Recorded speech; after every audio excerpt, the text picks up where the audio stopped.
ஓம் சாய்ராம். என் அன்பு செல்லமே, என்னுடைய அழகான தங்கமே, உன்னை நினைத்து நான் ஒவ்வொரு விஷயத்திலும் பூரித்து போயிருக்கிறேன். என்னுடைய பிள்ளையா, இவ்வளவு அழகான விஷயத்தை எல்லாம் என் பிள்ளை செய்கிறதா?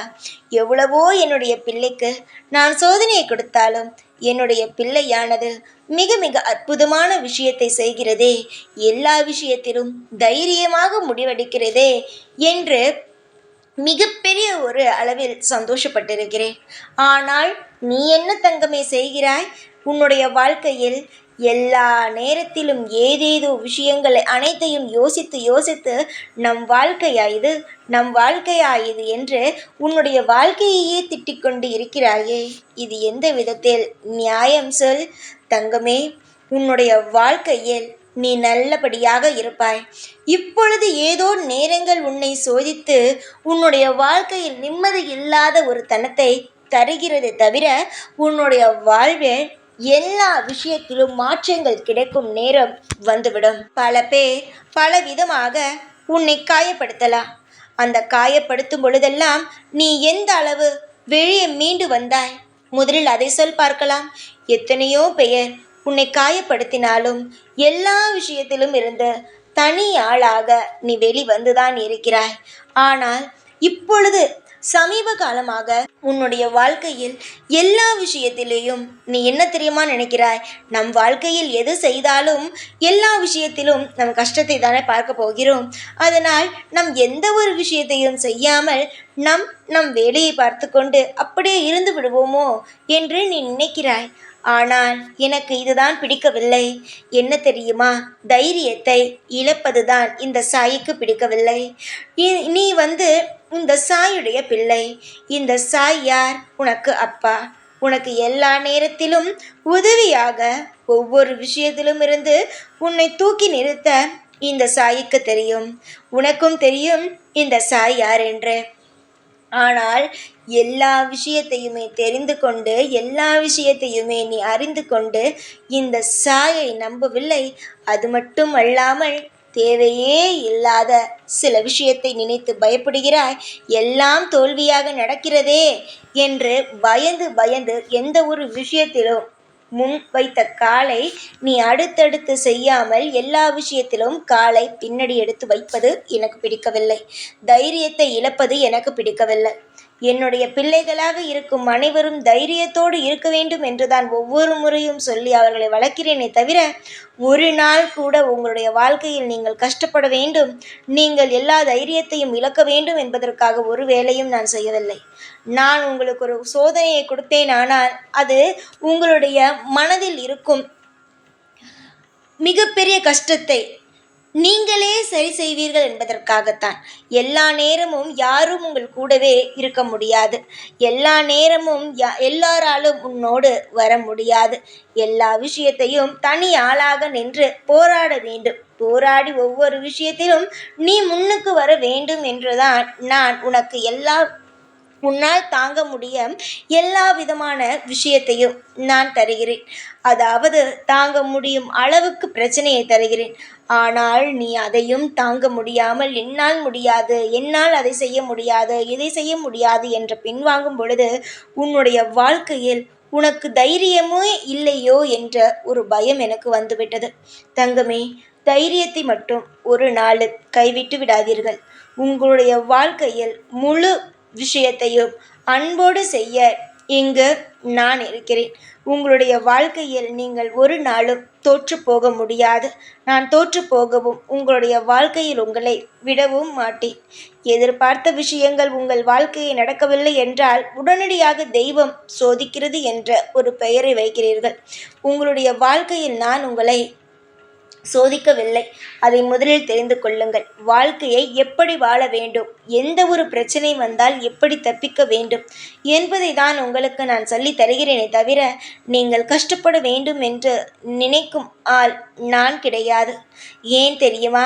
அப்பாவாக இருந்து கொண்டு பிள்ளைகள் கஷ்டப்படுவதை பார்க்க முடியாது. பிள்ளைகளாக நீங்கள் எப்பொழுதும் என்னை ராஜா போல வைத்துதான் உங்களுடைய வீட்டில் என்னை பார்த்து பார்த்து வைத்திருக்கிறீர்கள். ஒவ்வொரு விஷயத்தையும் சாயிக்கு இது பிடிக்கும், சாயிக்கு அது பிடிக்கும் என்று சொல்லி சொல்லி செய்கிறீர்கள். இப்படிப்பட்ட பிள்ளைக்கு நான் ஒரு காலமும் துரோகம் செய்ய மாட்டேன். கூடிய சீக்கிரத்தில் உன்னுடைய வாழ்க்கையில் இருக்கும் அனைத்து கசப்பான விஷயங்களையும் மாற்றுவேன். அனைத்து உன்னுடைய வாழ்க்கையில் இருக்கும் மிக மிக ரணமான விஷயங்களையும் உன் வாழ்க்கையிலிருந்து மறக்க நானே செய்வேன். யோசிக்காதே என்னுடைய வைர பிள்ளையே. வாழ்வில் யாருமில்லை என்று நினைத்து வருந்த வேண்டாம். ஒவ்வொரு நிலையிலும் உனக்கு ஆதரவு கொடுக்கவும், உன்னை பல்லாண்டு காலம் நிம்மதியாக வாழ வைத்து, உனக்கு எல்லாவிதமான விஷயங்களையும் நல்ல விஷயங்கள் அனைத்தையும் செய்யவும் இங்கு நான் இருக்கிறேன். புரிகிறதா? என் மீது நம்பிக்கை இருப்பவர்கள் மட்டும் என்னோடு இருந்தால் போதும். நம்பிக்கை இல்லாமல் எப்பொழுதுமே என் மீது சந்தேகப்பட்டு கொண்டு, என் மீது ஏதாவது ஒரு விஷயத்தை தேவையே இல்லாமல் கோபத்தை வைத்துக்கொண்டு எப்பொழுதும் என்னோடு யாரும் இருக்க வேண்டிய அவசியம் கிடையாது. சந்தோஷத்தோடும் நம்பிக்கையோடும் என்னிடம் இருப்பவர்கள் தாராளமாக என்னிடம் இருங்கள். உங்களுடைய வாழ்வில் இருக்கும் ஏற்ற இறக்கங்கள் அனைத்தையும் சரி செய்கிறேன். எல்லா விதத்திலும் உங்களுக்கு அழகான வாய்ப்புகளையும் அழகான நிம்மதியான சந்தோஷமான விஷயங்களையும் நான் செய்து வாழ வைக்கிறேன். நிறைய இடத்தில் தோற்று போய்விட்டீர்கள். ஆனால் இதற்கு மேல் ஒரு இடத்தில் கூட உங்களுடைய வாழ்க்கையில் நீங்கள் தோற்று போய் நிற்க நான் அனுமதிக்கவே மாட்டேன். யோசிக்காதே. யோசித்தது அனைத்துமே போதும். கவலைப்பட்ட நாட்களானது அனைத்துமே முடிந்துவிட்டது. இனிமேல்தான் வாழ்க்கையில் ஒரு புது நல்ல விஷயத்தை நீ காணப்போகிறாய். புரிகிறதா? நம்பிக்கை உன் மீது வருகிறதா? நீ வணங்கும் இந்த சாய் மீது நம்பிக்கை வருகிறதா? நம்பிக்கை எப்பொழுதும் இருக்கட்டும். எப்பொழுதும் நம்பிக்கையை மட்டும் இழந்துவிட வேண்டாம். எல்லா இடத்திலும் உனக்கு நான் துணை இருந்து, நானே உனக்கு பக்கபலமாக இருந்து, ஒவ்வொரு காலகட்டத்திலும் உன்னை தூக்கி நிறுத்துவேன். நீ யோசிப்பதை விட அமோகமானது நடக்கும். இவ்வளவு விஷயத்தையும் செய்கிறேன் என்று சொல்லிவிட்டேன்.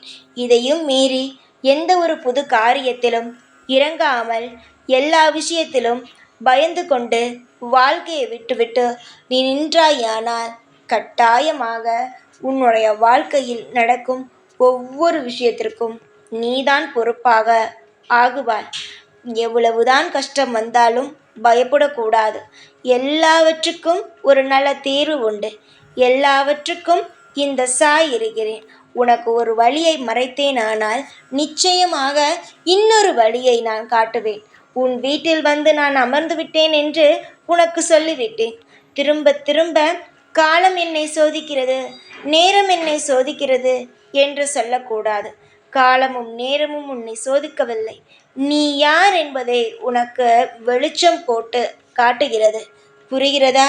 இப்பொழுதுதான் யார் நீ, யார் உன் குடும்பத்தில் இருப்பவர்கள் யார், உன்னை சுற்றி இருப்பவர்கள் யார், உன்னை ஆபத்தான நேரத்தில் உன்னை எப்படி காப்பாற்றுகிறார்கள், எந்த விதத்தில் உனக்கு உபயோகப்படுத்துகிறார்கள், உன்னை எந்த இடத்தில் தேவை என்று உபயோகப்படுத்துகிறார்களா என்பது அனைத்தையும் நீ புரிந்து கொள்ள வேண்டும். நீ புரிந்து கொள், எல்லாம் மாறும். புரிந்து கொள்வதை மட்டும் விட்டுவிட்டு உன் இஷ்டத்திற்கு தேவையே இல்லாமல் குழப்பம் அடைந்து கொண்டே இருந்தாயானால் நிச்சயமாக நான் உனக்கு உதவி செய்வது நிச்சயமாக செய்ய மாட்டேன். புரிகிறதா? பயமில்லாமல் எல்லா காரியத்தையும் நிச்சயமாக தைரியமாக இறங்கி செய்வாயா?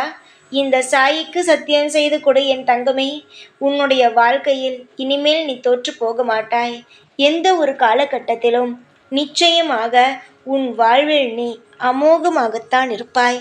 நம்பிக்கையோடு இருந்தால் அனைத்தும் நிச்சயமாக கண்டிப்பாக உனக்கு கிடைக்கும். இந்த சாய் இருக்கிறேன் நல்லது செய்ய. புரிந்து கொள். எப்பொழுதும் உன் கூடவே இருப்பேன். இந்த சாய்நான். ஓம் சாய்ராம்.